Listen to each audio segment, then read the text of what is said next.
C'est l'heure d'aborder un sujet qui enflamme actuellement les médias et toute la toile. La sortie musclée du président de Naples, Aurelio De Laurentiis. Dans un court entretien, il a clairement affiché sa volonté de ne plus enrôler un international africain qui n'est pas prêt à renoncer à la CAN. Voici le récap.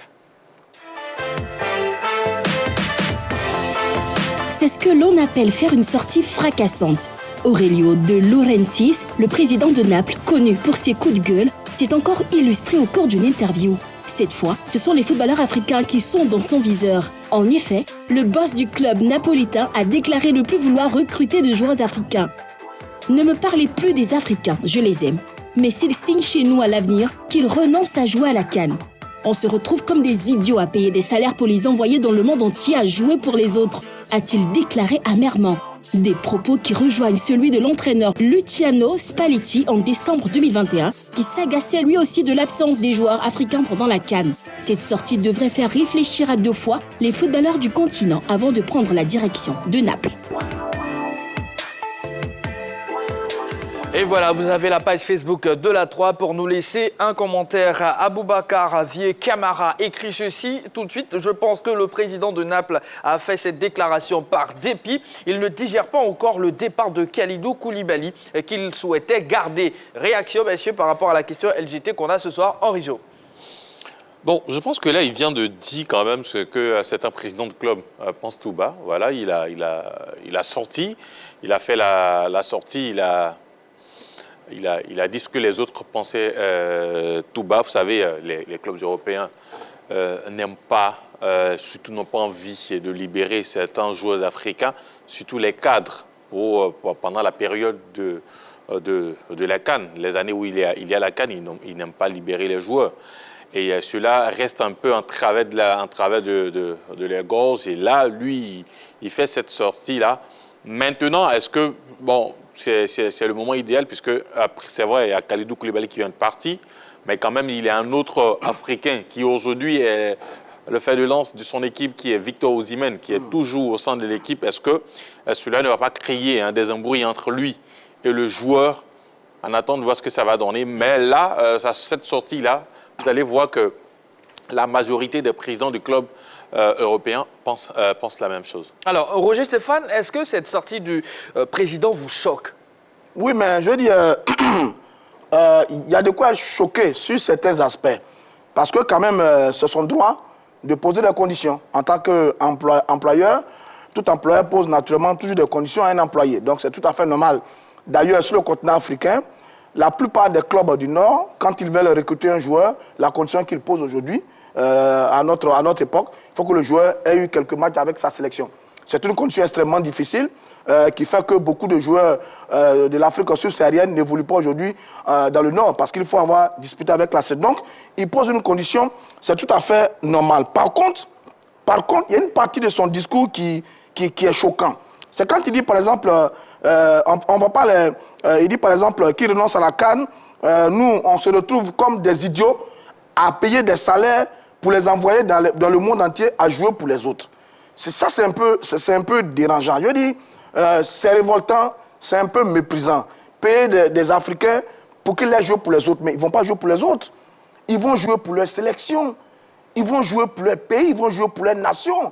La plupart parmi eux sont nés dans ces nations. On sent dans le cœur. Vous savez, la fierté de tout footballeur, c'est de porter le maillot national.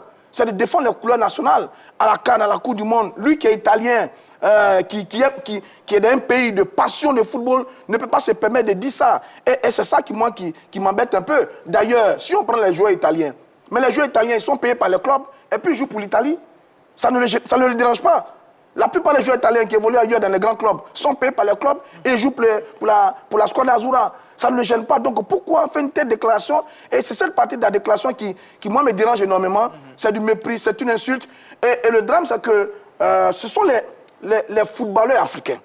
Le football africain qui est toujours au cœur de ce genre de situation. C'est ça qui est un peu embêtant. Jamais avec les Européens, rarement avec les Sud-Américains, pas très souvent avec les Asiatiques, mais les joueurs africains, surtout en ce qui concerne la CAN et nos sélections nationales, le problème est récurrent. Et moi, ça commence à devenir un peu méprisant. C'est bien que, pour une fois, la Confédération africaine de football tape un peu du poing sur la table, parce que c'est un peu trop. Il y a trop de mépris. Et on a quel, voilà, il y a trop de mépris. On a quel pouvoir? Il y a trop de mépris. Mais ne dites pas qu'on a quel pouvoir. Le football africain aujourd'hui. Yves, Oui. vous allez réagir. J'ai un commentaire, je pense que Roger Stéphane, je pense qu'il est d'accord avec vous. Miezan de l'Esprit Saint écrit ceci. Le président de Naples doit savoir que pour tout joueur, il n'y a rien de plus beau que de remporter un trophée avec sa sélection. Pourquoi y a-t-il toujours cet acharnement sur les sélections et les joueurs africains? Peut-il reprocher les mêmes choses aux Asiatiques, aux Américains et aux Européens? C'est exactement ça. C'est la vérité. Mais ne dites pas qu'on a quel pouvoir, mais à travers cette déclaration de Aurelio de Laurentiis, mais on constate tout simplement que les Africains, oui, quand même, ont de la qualité, ont de la valeur.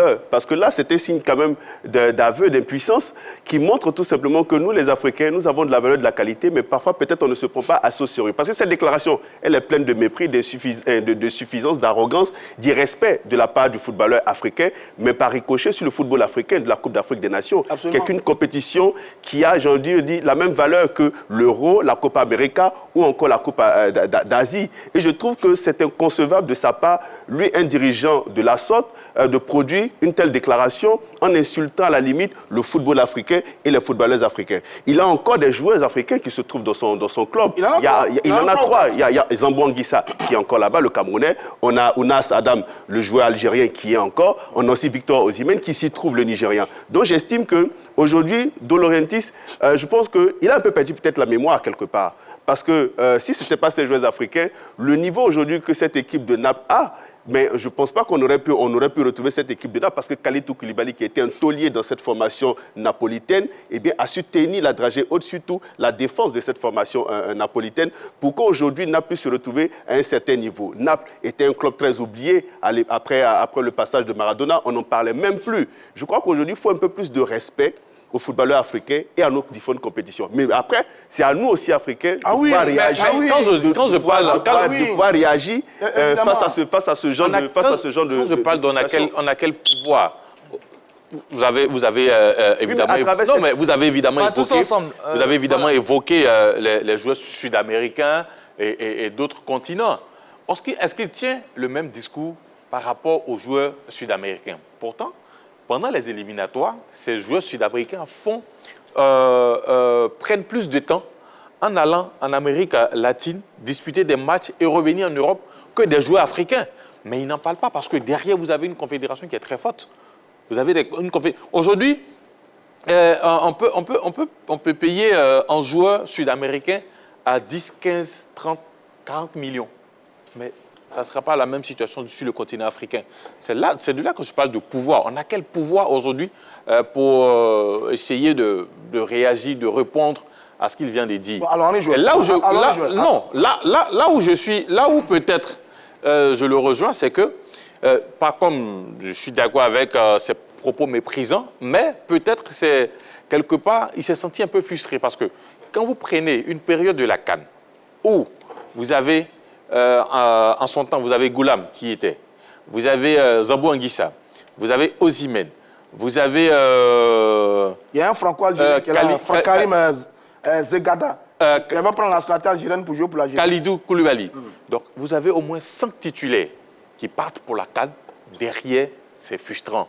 Maintenant, là où je ne suis pas d'accord avec lui, ce sont les propos qui ont suivi. On se retrouve comme des idiots à payer des joueurs pour jouer pour les autres partout dans le monde. Dites-moi, est-ce que Naples est le seul club qui a en son sein des joueurs africains? Non. Les autres clubs européens ont des joueurs africains dans leur club et ça ne pose pas de problème quand ils vont à la CAN, mais ces clubs-là, c'est pour ça qu'on dit qu'il faut avoir un effectif pléthorique pour pouvoir remplacer les joueurs qui partent à une compétition FIFA pour essayer de toujours maintenir la cadence dans votre équipe. Sans toutefois toujours défendre le président de Naples, sans toutefois le défendre, mais il y a des joueurs souvent au cours de la saison qui sont irremplaçables.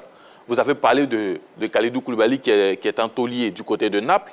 On ne remplace pas n'importe comment Kalidou Koulibaly au cours de la saison. Et surtout que nous ne sommes pas en début de saison. Il faut quand même pouvoir le faire. Non, nous ne sommes pas en début de saison. Vous avez Kalidou Koulibaly qui est le patron de la défense. Et comme par exemple, au cours de la saison, on enlève Virgil van Dijk du côté de Liverpool, ou bien en son temps, Sergio Ramos, on enlève du côté du Real Madrid, ou bien peut-être Marquinhos, on enlève du côté du Paris Saint-Germain en coup de saison. Derrière, franchement, ça crée un vide. Mais Henri, ça crée un vide. Et quand des joueurs se blessent, et quand des joueurs importants d'un club se blessent, comment fait-on? On le remplace par ceux qui sont sur le banc de touche. Mais quand on considère que ces joueurs africains, quand ils vont à la CAN, c'est comme s'ils sont blessés, par exemple, et qu'on essaie de trouver des joueurs capables de pouvoir les remplacer. Mais sauf que lui, il n'avait pas qu'un seul joueur. Comment? Sauf que lui, dans son équipe, il n'y avait pas qu'un seul joueur. C'est la faute à qui on est joué. Non, c'est pas. Non, je ne le défends pas. Roger Stéphane. La partie où je vais finir rapidement. La partie où je comprends, c'est qu'il s'est retrouvé à un moment avec près de 5 à 6 joueurs qui sont partis pour une compétition. Ouais. Pendant que lui, son championnat continuait. D'accord, mais maintenant, c'est la faute à qui? Vous avez parlé de discrimination salariale. Bon, ça existe dans le sport. Et à tous les niveaux, dans tous les secteurs d'activité. Je parle de développer le football sur le continent. Je suis d'accord avec vous. Vous avez parlé du salaire. Vous avez parlé du salaire des joueurs africains qui ne sont pas les mêmes. Qui ne sont pas les mêmes que ceux des joueurs européens. Je dis la discrimination salariale existe partout, dans le football, dans tous les domaines. Ça existe. Mais ce n'est pas ça le vrai problème. Le vrai problème, c'est le mépris pour les joueurs africains. Le vrai problème, c'est le mépris pour les sélections nationales africaines. Et le vrai problème, c'est le mépris de la Confédération africaine de football. Voilà le vrai problème. Et quel pouvoir que nous avons? Le pouvoir que nous avons, nous avons la CAF, la Confédération africaine de football. Le pouvoir que nous avons Patrice Motsepe, qui est le président de la Confédération africaine de football. Parce que le vrai débat, l'enjeu qu'il y a derrière, c'est le fait d'avoir déplacé la CAN du mois de juin au mois de janvier qui emmène tout ce débat. Donc, ça dit que, à la vérité, c'est un vieux débat. Il n'est pas nouveau du tout. Rappelez-vous qu'il y a quelques années, les clubs ne voulaient pas libérer les joueurs. Il n'y a pas longtemps, les clubs européens ne voulaient pas libérer les joueurs pour aller jouer la CAN au Cameroun. C'est ce débat-là. Il y a un autre débat sur la CAN qui voudrait qu'on la joue chaque 4 ans. C'est ce débat-là. Il y a un autre débat qui veut que, comme les clubs européens sont en pleine compétition de façon décisive au mois de janvier, ils ne veulent pas libérer les joueurs. Rappelez-vous, Klopp, il a dit, mais écoutez, je vais perdre Mohamed Salah et Sadio Mané qui va disputer la CAN. Mais ce n'est pas une bonne période. Il a traité la CAN d'une petite compétition. Mais quelle est la solution? Si vous recrutez des joueurs africains, mais ce n'est pas de notre faute si vous recrutez autant de joueurs africains dans votre sélection. C'est juste qu'il faut faire un peu d'intelligence. À une certaine époque, on a dit à José Mourinho, est-ce que vous ne rêveriez pas, par exemple, d'avoir dans votre équipe Didier Drogba et Samuel Eto'o-Fils? Vous savez ce que Mourinho a dit? Vous pensez que je suis fou? Et quand ils vont aller jouer la CAN, qui va jouer pour moi? Donc oui, c'est à vous de voir comment est-ce que vous recrutez vos garçons. Quel est le nombre d'Africains que vous voulez dans vos clubs? Quel est le nombre d'Asiatiques et le nombre d'Européens? Mais derrière, vous n'insultez pas les gens parce que vous savez très bien. Il faut anticiper. Il faut anticiper, il faut s'organiser pour éviter de tenir de tels propos insultants et méprisants pour l'Afrique et pour les footballeurs africains. Si on entend bien ce que vous êtes en train de dire, Roger Stéphane, le débat du calendrier est sur la table. Et c'est le débat. C'est celui-là, le vrai la débat. Base, en fait. Le vrai débat, c'est le débat du calendrier de la Coupe d'Afrique des Nations de football. La Confédération africaine de football n'a pas encore résolu le problème. OK. Comment vous réagissez face à ça, Yves? Alors, moi, je pense qu'il ne devait même pas avoir de débat. Souvenons-nous que la Confédération sud-américaine de football a fait jouer la Copa América sur 2 années successives. Ça n'a posé aucun problème. Absolument. Ça n'a ému personne. On a tous accepté cela. Et ça a d'ailleurs permis à Messi de remporter pour la première fois la Copa América. Mais diantre, est-ce que c'est nouveau qu'on joue la CAN chaque 2 ans? Ce n'est pas nouveau. Les présidents de clubs européens le savent. Les présidents des autres clubs sur les autres continents le savent. Et à cette période-là, lorsque un joueur africain est convoqué, ils ont l'obligation de le libérer. Je pense que c'est un débat qui, pour moi, on ne devait plus en parler en réalité. On doit juste l'accepter parce qu'en Afrique, on sait tous qu'à cette période de l'année, entre juin et juillet, il est impossible de jouer au football parce qu'on a une pluviométrie très un climat difficile. Un climat difficile, très exagéré. Incompatible avec le football. Mais voilà, qui est incompatible avec le football. Mais il faut s'adapter à ça et puis il faut accepter tout simplement. Toujours dans ce sens, il devait se plaindre aussi de la Coupe du Monde qui arrive en fin d'année. Parce que vous avez novembre-décembre. Ils te diront que c'est exceptionnel. Oui, mais si c'est exceptionnel. Parce qu'aujourd'hui, ce que nous avons constaté, c'est que les pays qui accueillent les compétitions, souvent, arrivent à programmer en fonction de leur climat. Au Qatar, on vous dira que c'est dans cette période que le temps est favorable. C'est cette période qui est propice pour la pratique du football. D'où le déplacement. Parce que la Coupe du Monde ne s'est jamais jouée en novembre, décembre. Maintenant, au niveau de l'Afrique, Roger Stéphane a évoqué le débat sur la périodicité. Mais La CAN, elle s'est toujours jouée en janvier, février. Il a fallu qu'on déplace, il a fallu que le Cameroun n'arrive pas à organiser, qu'on aille en Égypte pour jouer en juin-juillet. Il me semble que c'est la seule, d'ailleurs c'est la seule CAN où on a joué à cette période. Sinon, les autres compétitions de la CAN se sont toujours jouées en janvier et février. Le problème, il a toujours été là. Et d'ailleurs, moi, je me souviens très bien que dans un club comme Manchester United, Alex Ferguson, il ne faisait pas des Africains des titulaires à part entière dans son équipe. En son temps, il y avait le Sud-Africain. Et d'ailleurs, il me semble que c'était le seul Sud-Africain. Non, Clinton Fortune. C'était le seul Africain qui évoluait à Manchester United, mais ce n'était pas un titulaire à part entière. Parce qu'il savait très bien que, parce qu'en Angleterre, il y a cette période de Boxing Day là, qui arrive, qui coïncide avec la CAN dans la même période. Donc du coup, si vous avez 2 ou 3 joueurs titulaires africains dans votre équipe, à cette période, franchement, vous allez... si on entend bien cela, on n'aura pas assez de joueurs au haut niveau du coup. Mais si ça continue, on va y arriver. Parce que la question que vous posez sur le calendrier de la CAN, la réponse est dans la déclaration de Laurentis. Il le dit clairement, Laurentis. Il dit, je n'en prendrai plus tant que la CAN sera organisée au milieu de la saison, sauf s'il renonce à la jouer. Donc, il le dit clairement dans sa déclaration. Donc, on se ferme des portes. Non, ça dit que... on peut faire mieux. Non, je dis, on y arrive, hein. Mais il le dit clairement dans sa déclaration. Tant que la CAN est jouée en milieu de saison, voilà. Donc, ça pose le calendrier de la CAN. Mais ce qu'Andy dit, et qui n'est pas tout à fait juste, que le débat sur le calendrier de la CAN s'est posé il y a 2 ans. Depuis 2 ans, on en parle, tout le monde en parle. Non. L'UEFA s'en est mêlé. Non, laisse-moi finir. Les clubs s'en ont mêlé, les présidents s'en ont mêlé, les joueurs s'en ont mêlé, les entraîneurs s'en ont mêlé. Tout le monde a fait des déclarations sur le calendrier de la CAN. Donc oui, le vrai danger est là. Le danger que nous gagne, c'est que si ça continue comme ça, les joueurs les moins courageux, ils ne vont pas venir jouer en sélection.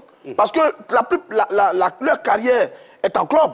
C'est un club qui sont bien payés, bien entretenus, qui réalisent des choses. Ils viennent en sélection sur 6 matchs l'année par rapport aux éliminatoires. Ensuite, il y a une compétition officielle qui dure 1 mois. Si on continue, les joueurs les moins courageux vont se ranger.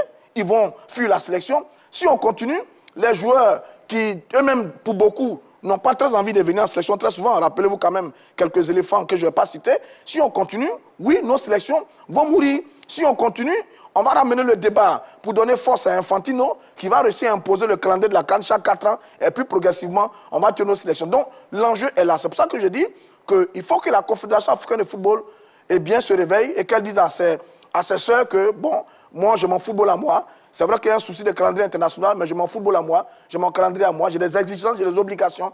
Je suis obligé de les faire avec.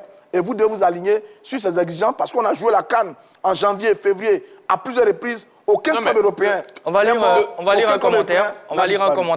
un commentaire.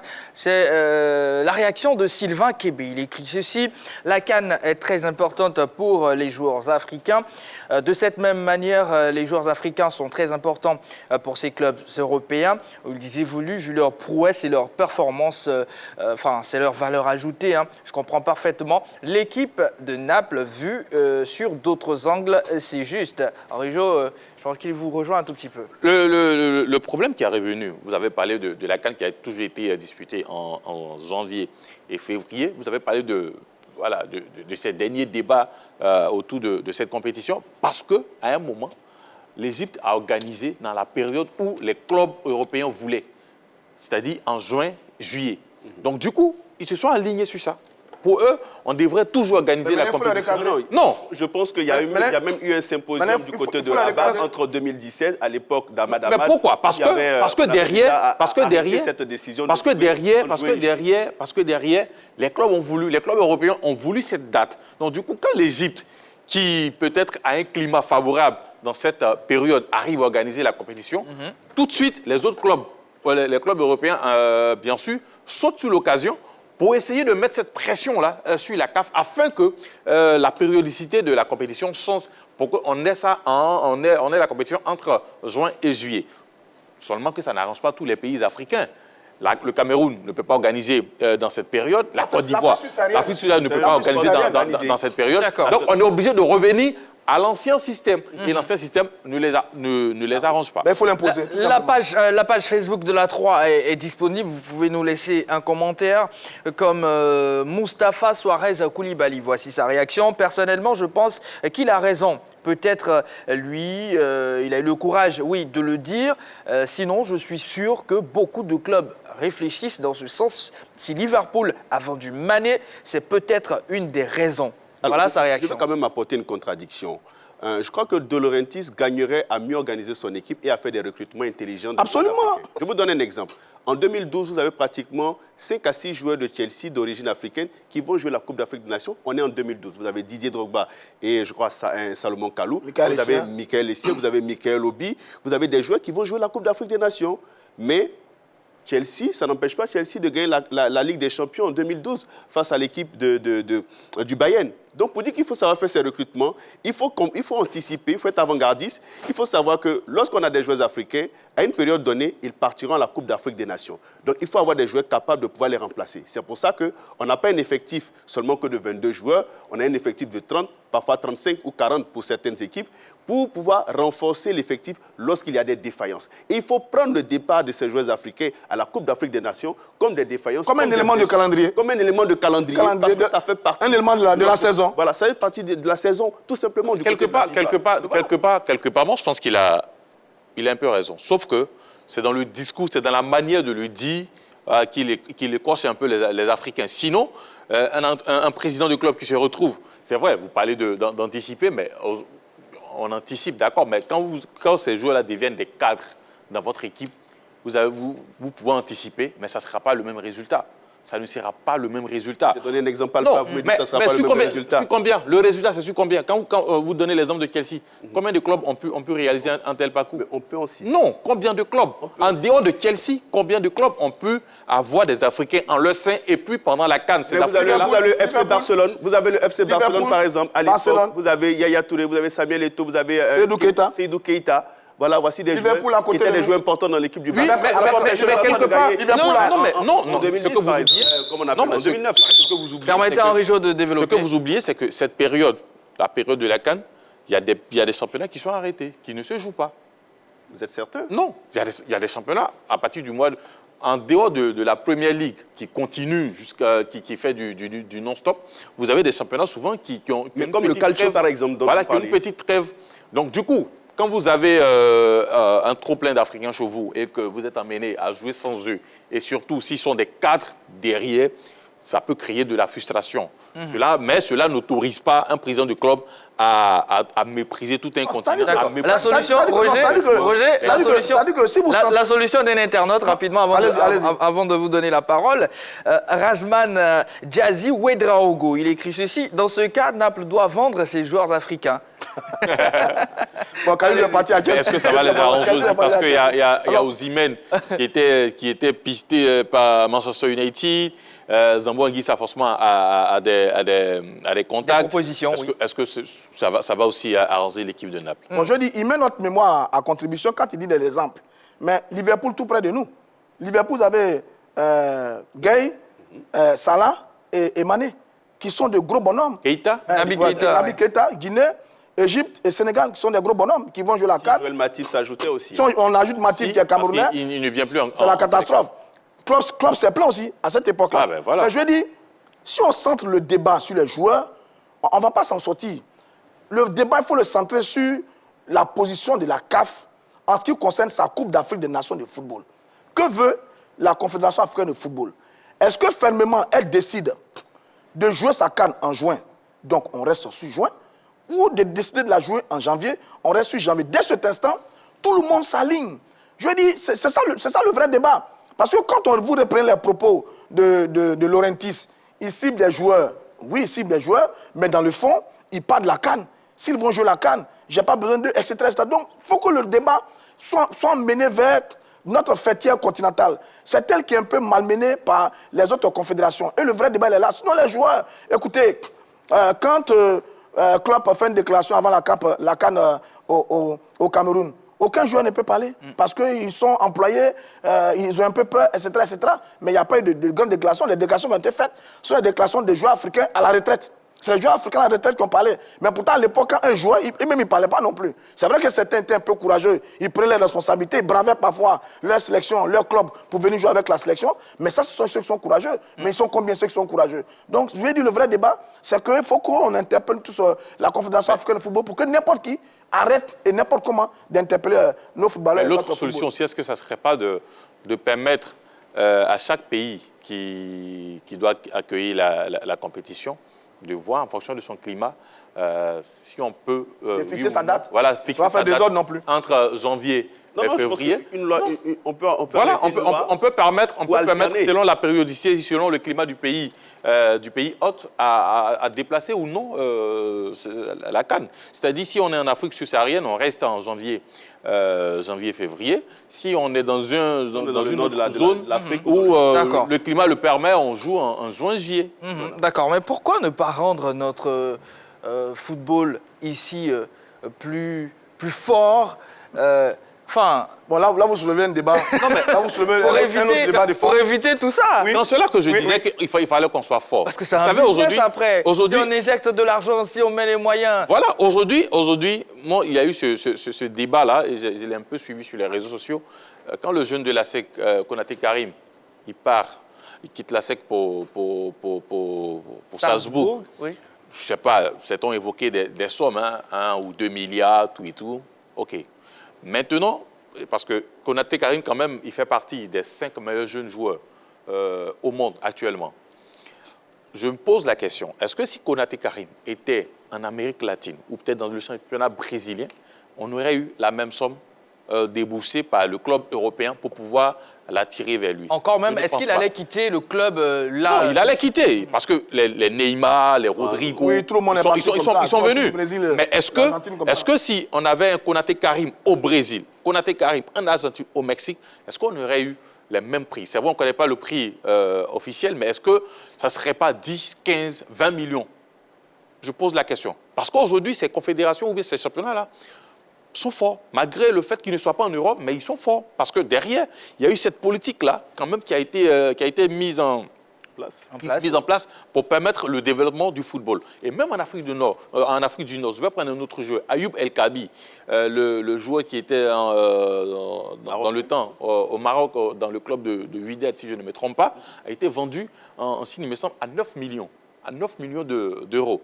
Parce que vous avez un championnat quand même qui a un très bon niveau, qui est bien structuré. C'est cela.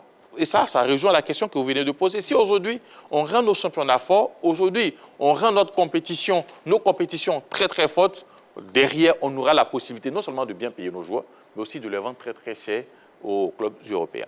Ça veut dire que vous soulevez le deuxième problème de fond. C'est celui du développement du football africain au plan local. En dehors des clubs du Nord qui sont connus pour leur richesse, Zamalek, Al-Ali, etc., et quelques clubs en Afrique du Sud, notamment Mamelodi et autres, tous les autres clubs sur le continent tirent un peu le diable à la queue. Et la plupart de nos sélections aujourd'hui sont remplies de joueurs évoluant à l'extérieur. La raison pour laquelle on a dû créer une deuxième compétition pour mettre en valeur et faire la promotion des joueurs locaux. Cette compétition, c'est le CHAN, c'est connu. Donc oui, vous soulevez le problème de fond. Ça veut dire que notre football est pauvre. Notre football est pauvre, la CAF est pauvre, la CAN est pauvre. Infantino a estimé que la CAN ne rapportait pas beaucoup d'argent. On a estimé que la Confédération africaine elle n'est pas riche. Donc, on peut se permettre de faire de telles déclarations en ce qui concerne notre football. La solution est là. Mais comment y arriver? C'est juste qu'il faut développer notre football local. Il faut trouver les moyens pour nos clubs. Il faut que de gros mécènes, parce que la plupart des clubs forts sur le continent en Afrique subsaharienne sont dirigés par des mécènes. Mamelodi Sundowns est un mécène, c'est Motsepe. TP Mazembe, c'est un mécène, c'est, comment il s'appelle? Moïse Katumbi, Moïse Antonio Soare en Guinée, avec l'équipe de Roya. C'est tous des mécènes. Donc il faut trouver de gros mécènes comme ça autour de notre football. Il faut que le politique aussi vienne un peu au secours de notre football pour emmener, prendre des lois pour permettre à des structures commerciales d'équiper, de financer nos clubs. C'est de cette façon-là que nous pouvons maintenir nos garçons pour qu'ils n'aient pas joué en 3e division en Belgique, pour qu'ils n'aient pas joué en Malaisie, pour qu'ils n'aient pas joué en Thaïlande et qu'ils puissent avoir au plan local des salaires de 1 million, 2 millions, 3 millions, comme ça se fait au TP Mazembe, voire même plus. Donc, c'est la pauvreté de notre football. C'est la précarité au niveau de notre football qui amène qu'il y ait ce genre de débat autour de nos joueurs et de notre CAN. Regardez, la fameuse Super League qu'on a voulu créer en Europe. Ça a eu débat. Les chefs d'État s'y sont opposés. Les présidents des fédérations s'y sont opposés. Les présidents des clubs s'y sont opposés. Pourquoi? Parce que derrière, il y avait une banque américaine qui voulait créer une deuxième compétition qui allait concurrencer la Ligue des Champions. Les Européens ont dit non, ça ne marche pas. Mais pourtant, cette compétition est en train de venir sur le continent africain. Mais quand elle vient sur le continent africain, c'est une vingtaine de clubs qui sont concernés. Mais la vingtaine de clubs déjà concernés est déjà riche. Donc, on n'avance pas. Or, on aurait pu trouver une formule qui permet, j'aurai le temps de l'expliquer un jour, quand on reviendra sur le sujet concernant cette compétition, on aurait pu une formule qui permet de trouver des moyens à plusieurs clubs en fonction de leurs résultats dans leurs championnats et leurs compétitions domestiques pour leur donner plus d'argent, pour maintenir des joueurs, augmenter les salaires, maintenir des joueurs. Donc, oui, c'est la pauvreté qui fait que Laurentis, un Italien, président de Naples, qui n'aime d'ailleurs même pas, à mon avis, qui n'est pas reconnaissant, parce que Naples, ce qu'on oublie, Naples a connu des joueurs étrangers dans son histoire depuis toujours. De Diego à Careca, en passant par Cavani et autres. Aujourd'hui, il ne peut pas tirer sur les Africains, mais il ne peut tirer que sur les Africains parce que le football africain est pauvre. Donc il y a une révolution à faire à notre niveau pour que la donne change. Mais ça, c'est un vrai débat à mener à tous les niveaux sur le continent africain. Yves? J'ai envie de dire, c'est du courage et une volonté politique sur notre continent de pouvoir révolutionner les choses, tout simplement. Aujourd'hui, quand on regarde bien notre football, Roger l'a dit, la précarité, la pauvreté fait que, eh bien, on peut se permettre ce genre de déclaration de la part de l'Italien. Mais pour moi, je pense que les Africains ont toujours le mot à dire. Parce que si un dirigeant européen se permet de tenir de tels propos, cela veut dire, sous-entendrait que les Africains ont de la valeur, ont de la qualité à revendre.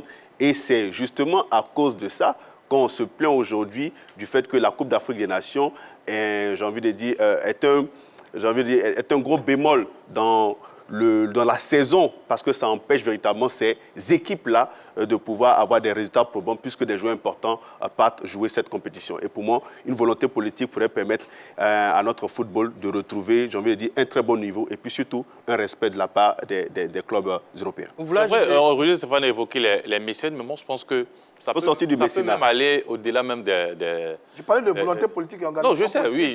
Ça peut sortir du mécénat. C'est un mélange. C'est un tout. C'est un tout, en fait. Voilà, ça peut aller au-delà de ça. C'est-à-dire un mécène même peut arriver. Vous savez, on a connu des mécènes en Côte d'Ivoire. Même après leur départ, le club a plongé. Oui. Vous voyez.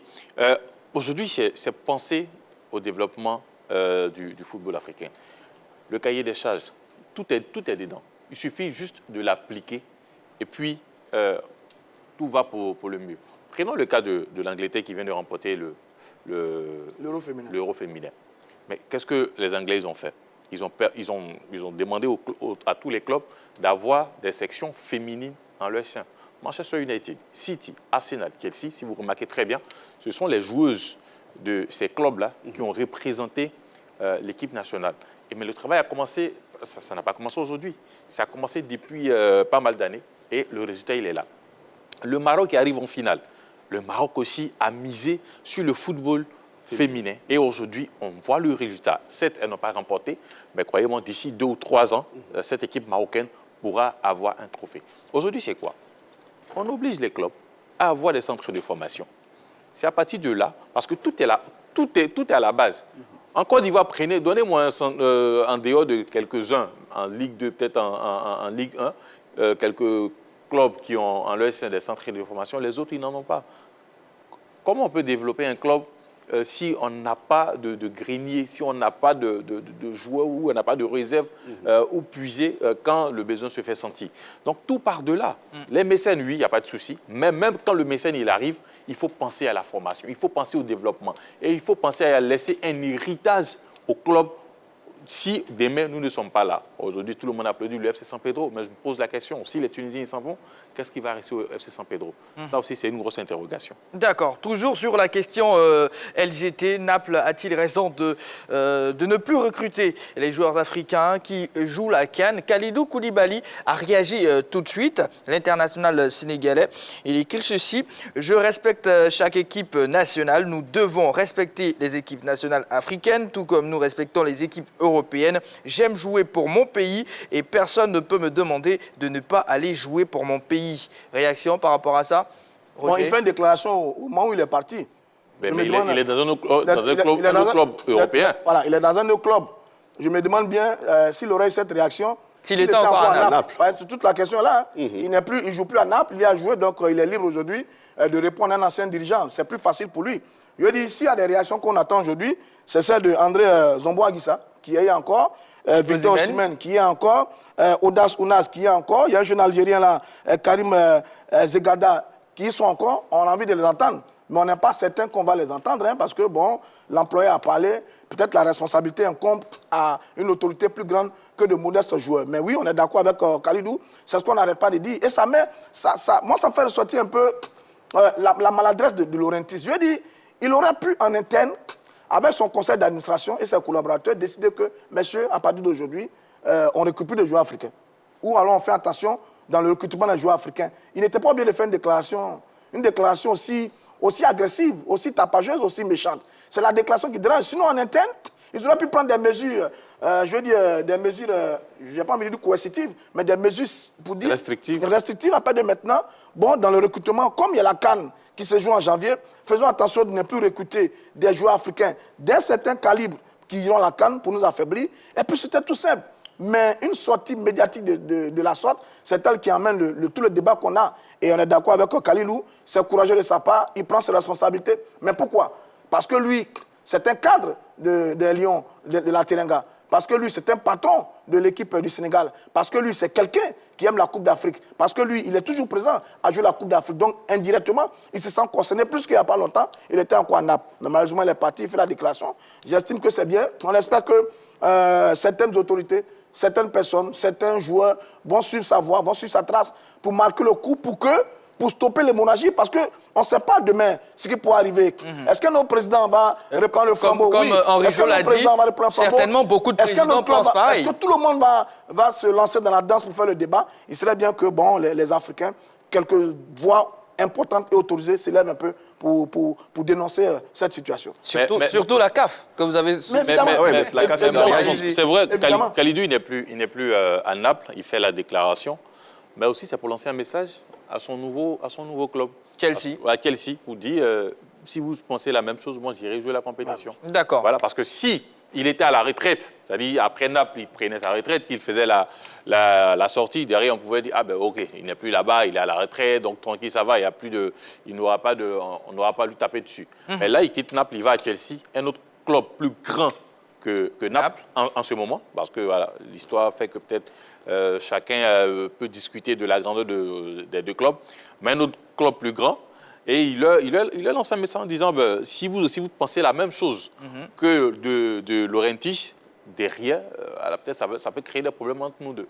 Yves, voilà. Pour boucler vraiment sur ce sujet, déclaration par rapport à ça, de la part de Kalidou, c'est bien ce qu'il fait en répondant d'abord à son ancien dirigeant. Et puis, comme il a signifié, on a envoyé un signal fort aussi aux autres clubs, notamment aussi au club de Chelsea. Mais en même temps, moi, j'ai envie de dire, il faut que les Africains se fassent respecter. Il faut que la CAF réagisse. Il faut que les joueurs en activité, en activité puissent donner aussi le ton pour que ce genre de déclaration, on ne les entende plus jamais. C'est dommage, c'est tout simplement dommage. Mais il y a un syndicat des joueurs, non? Merci beaucoup, Henri Jo. Voilà. Merci d'être avec nous, amis téléspectateurs. Vous êtes sur la 3. On parle mercato ivoirien juste après, cette fois-ci chez les entraîneurs. Pour l'instant, on marque une pause.